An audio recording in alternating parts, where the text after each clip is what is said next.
Sajak pohon tembakau. Tanah kerontang ia gamburkan, larik benih ia taburkan. Ada kehidupan di sana yang ia dekat hingga bulan tak terbilang. Kepada langit ia mintakan, janganlah air dituangkan. Karena sang jabang masih lemah dari alang-alang yang menjamah.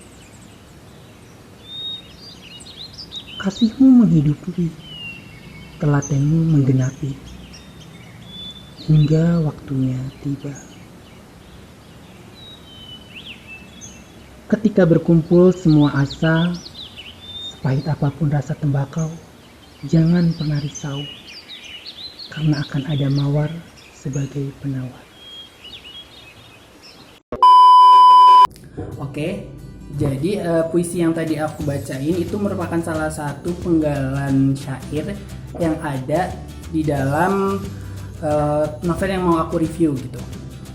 Jadi hari ini aku mau coba review novel yang udah aku punya tahun 2018, tapi sebenarnya novel ini udah terbit dari tahun 2016. Aku mau review novel karya Sundari Marzuki yang judulnya Genduk. Ini covernya. Mungkin juga teman-teman yang lain juga atau teman-teman sekalian tuh udah pada tahu terkait novel ini gitu. Novel ini tuh menurut aku menarik banget gitu. Yang pertama ya, kalau aku reviewnya pertama kali yang bikin aku merasa jatuh cinta sama ini novel, ketika aku buka tuh langsung ada cover ini.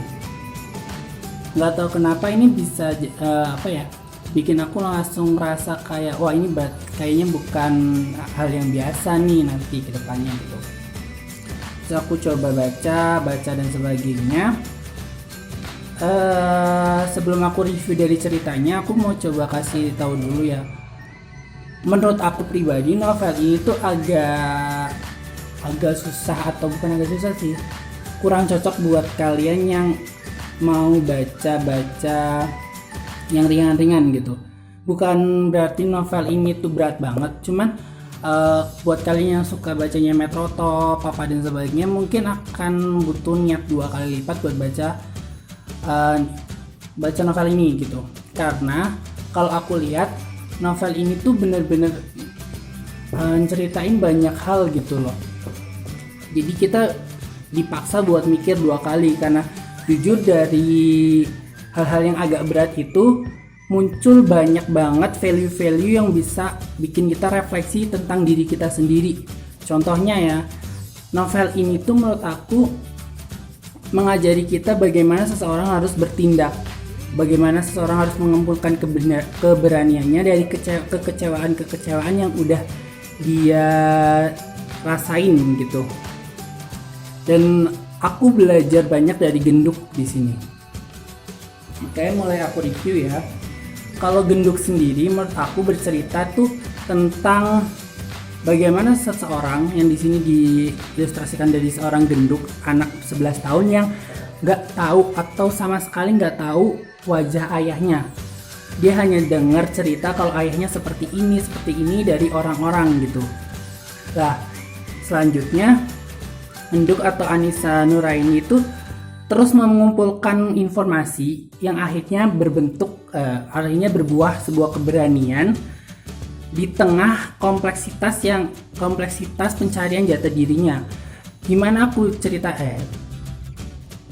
kenapa aku bilang di sini kompleks? Karena di Genduk sendiri itu menurut aku bener-bener ceritanya tuh kompleks, banyak banget masalah-masalah yang dihadirkan gitu. Selain dari ketimpangan sosial setting waktu itu, ketimpangan sosial yang terjadi dari setting yang diangkat waktu itu, yaitu di Gunung Sindoro tahun 70-an. Ini juga ada masalah-masalah yang terjadi dalam pencarian jati diri si Genduk gitu. Terus dari Genduk juga kita akan, atau si pembaca itu akan coba menyadari tentang bagaimana sih kita menyikapi rasa keingintahuan kita gitu. Yang kadang-kadang kan mungkin ada orang-orang yang berpikir kalau kita pengen tahu terus nggak sesuai ekspektasi akan kita tinggalkan, atau ribet nih kalau gue cari kayak gini sebagainya gitu. Dan tapi untuk Genduk itu enggak, aku melihat dia itu konsisten. dia konsisten nyari tahu gimana sih ayahnya gitu, walaupun dia nggak dapat informasi dari emaknya atau ibunya yang dia panggil Byung gitu. Dia konsisten nyari ke saudara-saudaranya atau Kaji Bawon yang salah satu tetua di desa itu gitu. Nah, dari situ kita akan belajar bagaimana sih kita konsisten buat menggapai atau mencari tahu jawaban atas kegelisahan yang kita rasain sendiri gitu. Terus dari Genduk juga, dari ini novel secara seluruhan ya. Tadi kalau kita kan belajar dari itu tadi nilai-nilai yang aku tangkap dari Genduk ya. Tapi kalau dari keseluruhan novel Genduk sendiri itu menurut aku mengilustrasiin bagaimana perjuangan wanita dari beban hidup yang mengharuskan dia bertindak multi peran gitu.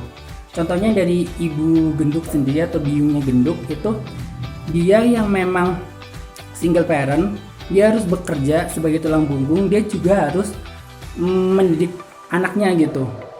Tapi emang ada beberapa hal-hal emosional yang menurut aku akan lebih menarik kalau teman-teman baca sendiri gitu, dan aku nggak akan cerita gitu.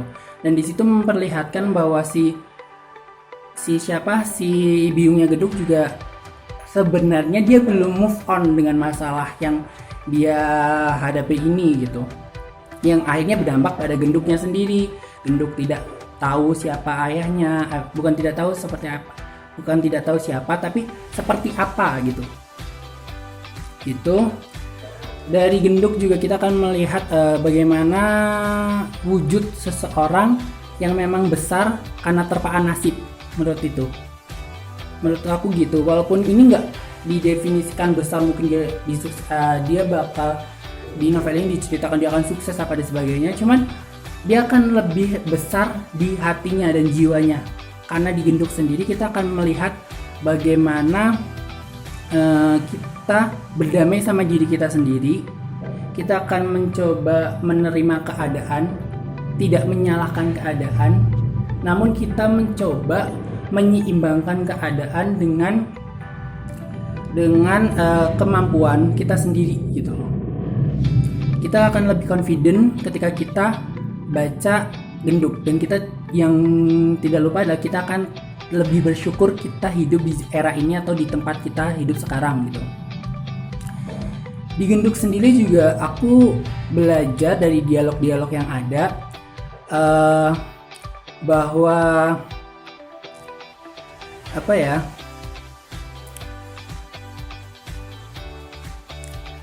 kita jangan takut dengan sebuah ekspektasi gitu loh. Kita jangan takut dengan sebuah ekspektasi.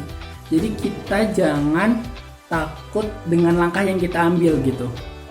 Dari dari penggalan dari Genduk, aku melihat ini dari keberanian yang Genduk ambil untuk pergi dari Gunung Sindoro untuk mencari ayahnya. Dia malahan menemukan jalan untuk memperbaiki hidupnya gitu loh. Dan itu bakal diceritain di sini. Mungkin yang akan menjadi penasaran itu apakah dia akan bertemu ayahnya setelah dia pergi dari Gunung Sindoro itu, ataukah ada perubahan hidup lain yang lebih baik yang dia alami setelah dia pergi dari situ. Dan itu diulas di novel ini. Dan kalau kalian pengen tahu, benar-benar harus baca novel ini. Itu untuk value-value yang bisa aku ambil. Terus untuk pengemasan novel ini menurut aku pribadi gini. Novel ini tuh pakai alur campuran, ada maju, ada mundur gitu. Kalau di majunya sendiri udah tau lah, pasti kan berjalan gitu. Kalau mundurnya sendiri mungkin lebih diceritakan ketika Genduk lagi mendengarkan cerita-cerita tentang ayahnya gitu. Itu benar-benar kerasa banget. Tapi kita nggak dibikin bosen, bukan dibikin bosen sih, ya bosen juga. Kita nggak dibikin bosen sama nggak dibikin bingung. Jadi ini lagi setting di masa yang mana sih kayak gitu. Itu kita nggak. Terus dengan sudut pandang orang pertama, yaitu aku ini disebutkan Genduk, kita akan lebih mengerti gitu. Bagaimana sih bagaimana seseorang harus menyikapi masalah dalam hidupnya gitu. Ketika dia nggak pandang umur gitu. Masalah kan namanya masalah nggak pandang umur ya, dan di sini diceritain melalui si genduk yang umurnya 11 tahun.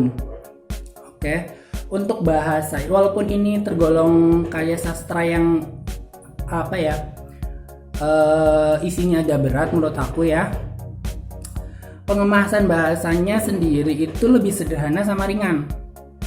Walaupun beberapa kali diselipin bahasa Jawa ataupun bahasa Temanggung yang hanya dimengerti mungkin sama orang-orang Temanggung ya yang di area Gunung Sindoro, tapi di situ dikasih catatan kaki kok. Itu jadi kita tetap terbawa dan terhanyut di dalam ceritanya si genduk ini gitu.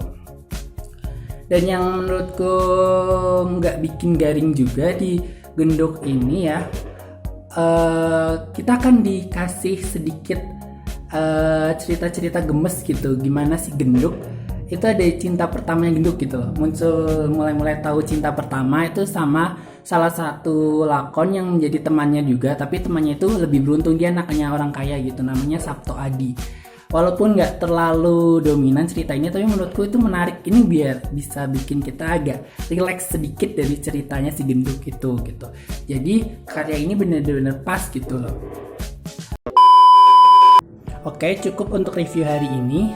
Dan aku tetap rekomendasiin genduk buat kalian yang suka baca dan memang lagi nyari novel buat dibaca gitu. Aku tetap rekomendasiin genduk gitu. Yang pertama itu kan alasan-alasan yang tadi, dari value-value-nya, terus juga dari pengemasan ceritanya, terus juga dari alurnya yang dipilih atau penokohan-penokohan yang ada. Menurut aku genduk sendiri juga bisa menjadi kayak apa ya, sarana kita flashback masa kecil kita.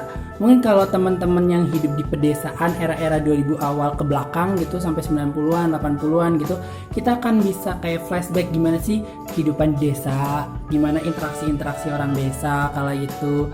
Terus juga gimana kita main sama teman-teman kita, gimana keadaan alam di situ gitu. Ini menurut aku genduk menyajikan itu banget di sini, dan kita mungkin akan terbawa gitu ke sana. Dan kenapa aku juga rekomendasiin, walaupun ini karya sastra yang agak berat menurut aku, walaupun gak berat banget, tapi dengan bahasanya yang lebih ringan, ini bisa dijadiin media buat teman-teman yang ingin beralih juga atau pengen berimprovisasi gitu, yang biasanya cuma baca-baca metrotop atau kayak kisah-kisah cinta receh gitu. Genduk bisa jadi sarana buat ke situ gitu. Oke, terima kasih untuk hari ini. Terima kasih untuk perhatian teman-teman juga. Untuk kedepannya juga aku mau review lagi beberapa novel yang udah pernah aku baca gitu. Untuk siapa tahu bisa jadi rekomendasi buat kalian. Oke, selamat siang.